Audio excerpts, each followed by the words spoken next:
Hello friends, नमस्कार। स्वागत है आप सभी का अपने इस यूट्यूब चैनल में जिसका नाम है केमिस्ट्री जिंदाबाद। और आज का अपना टॉपिक है, अपन उन बोनस क्वेश्चंस के बारे में बात करेंगे जिसको लेकर के यूट्यूब यूनिवर्सिटी में ऑलरेडी काफी सारे वीडियोस आ चुके हैं, लेकिन किसी ने भी उसका फुल प्रूफ आपको नहीं दिया है। सब आपको बेवकूफ बनाने का काम कर रहे हैं। लेकिन क्या सच्चाई है इन बोनस क्वेश्चंस के पीछे? क्या सच में आपको 16 से ऊपर नंबर बोनस में मिलने वाले हैं, या फिर ये सिर्फ आपके व्यूज और सब्सक्राइबर्स को बढ़ाने की रणनीति है? आइए उसके बारे में थोड़ा सा डिस्कशन कर लेते हैं। कोई भी फालतू की बात नहीं होगी, सीधी बात, नो बकवास। अपन यहाँ पर एनसीईआरटी रेफरेंस के साथ देखेंगे कि जो एनटीए ने आंसर की दी है और जो वेरियस कोचिंग इंस्टीट्यूट्स ने आंसर की दी है, क्या वो सही बोल रहे हैं या फिर ये जो यूट्यूबर्स हैं ये सही बोल रहे हैं। तो चलिए देखते हैं पहला क्वेश्चन जिसको लेकर के क्लेम कर रहे हैं कि इस क्वेश्चन में आपका बोनस होना चाहिए। ये जो क्वेश्चन है आपका, some dividing cells exit the cell cycle and enter vegetative inactive stage, this is called quiescent stage, यानी कि जी नॉट फेज कहते हैं इसको।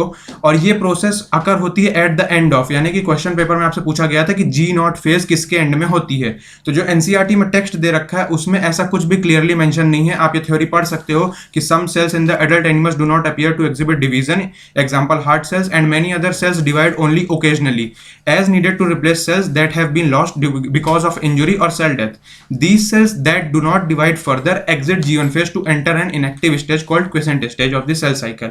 मतलब यहां पर सिर्फ ये बताया गया कि जी नॉट स्टेज क्या होती है, कहां पे होती है, किसके शुरुआत में और किसके अंत में होती है, ऐसा कुछ भी इसमें नहीं बताया गया है। लेकिन जो एनसीईआरटी में पुराना डायग्राम था, याद रखिएगा मैं पुराने डायग्राम की बात कर रहा हूं। यहां पर एक नया डायग्राम आ चुका है अपडेट होकर के, तो उसके बारे में बात नहीं कर रहे क्योंकि यहाँ पर अपने को कोई भी क्लू नहीं मिल रहा। तो आपको इस पुराने डायग्राम को अगर आप देखो तो यहाँ पर जो जी नॉट को मेंशन किया गया है वो एम फेज के एंड में किया गया है। यानी कि यहाँ पर जो पूछा गया है कि दिस प्रोसेस, यानी कि G not process occurs at the end of, तो आप इसके हिसाब से एम फेज आंसर रख सकते हो। तो इसी को लेकर के लड़ाई चल रही है कि एम फेज भी आंसर होना चाहिए, बच्चों को बोनस मिलना चाहिए। लेकिन जो एनटीए ने कल अपनी ऑफिशियल आंसर की जारी की है उसमें इसने आंसर दिया है थर्ड, यानी कि G1 फेज।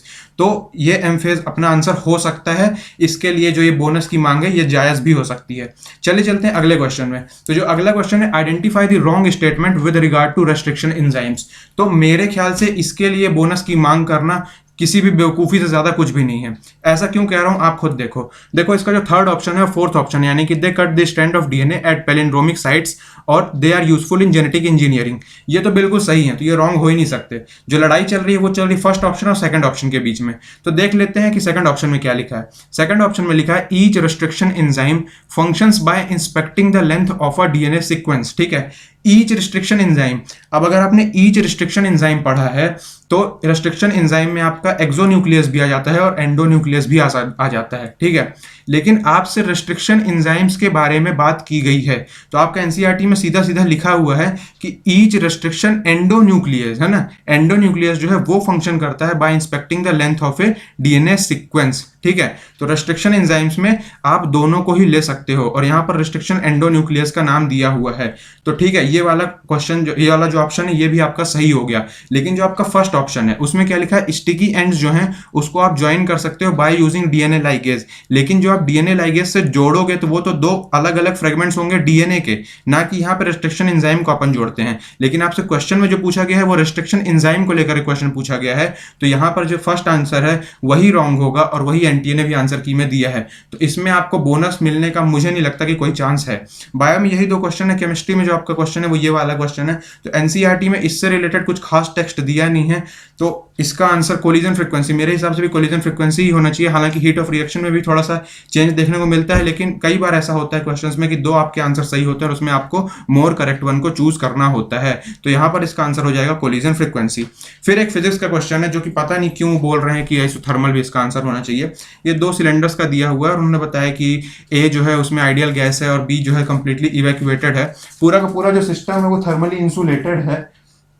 लेकिन देखिए, जब यहाँ पे थर्मली इंसुलेटेड वर्ड का यूज कर दिया गया तो आपका एनसीईआरटी का मैं टेक्स्ट बता रहा हूं, मैं अपने से कोई भी यहाँ पर ज्ञान नहीं बांट रहा हूं। एनसीईआरटी के टेक्स्ट में लिखा हुआ है कि in an adiabatic process system is insulated from the surroundings. आ रही है बात समझ में? System is insulated from the surrounding and heat absorbed और रिलीज्ड इज जीरो। यानी कि यहाँ पर भी जो थर्मल इंसुलेशन जो वहां पे वर्ड यूज किया गया है, इसके हिसाब से ये एडियाबैटिक प्रोसेस होना चाहिए। यही एनटीए ने आंसर की में दिया हुआ है। तो आइसोथर्मल की जो मांग है मुझे नहीं लगता कि वो जायज है कहीं से भी। तो ठीक है यार, यही था वीडियो में, यही थे 4 क्वेश्चन जिसका मैं आपको क्लैरिफिकेशन देना चाहता था। आई होप आपको ये वीडियो देख करके थोड़ा समझ में आया होगा कि कितने बोनस मार्क्स आपको मिल सकते हैं और कितने नहीं मिल सकते। तो यार अगर ये वीडियो अच्छी लगी हो तो प्लीज लाइक कर देना, सब्सक्राइब कर देना अगर तुमको चैनल का कंटेंट अच्छा लग रहा हो। लेकिन ये दोनों मैं आपके ऊपर छोड़ता हूँ, पर प्लीज शेयर जरूर कर देना, क्योंकि शेयर करोगे तो हो सकता है किसी की मदद हो जाए, और किसी की मदद करना कोई बुरी बात नहीं है। चलो यार, चलते चलते यही बोलना चाहूंगा कि thanks for watching, do share the video, comment करो अगर कुछ बताना चाहते हो। चलो मिलते हैं नेक्स्ट वीडियो में, तब तक के लिए टाटा बाय बाय। चला लो।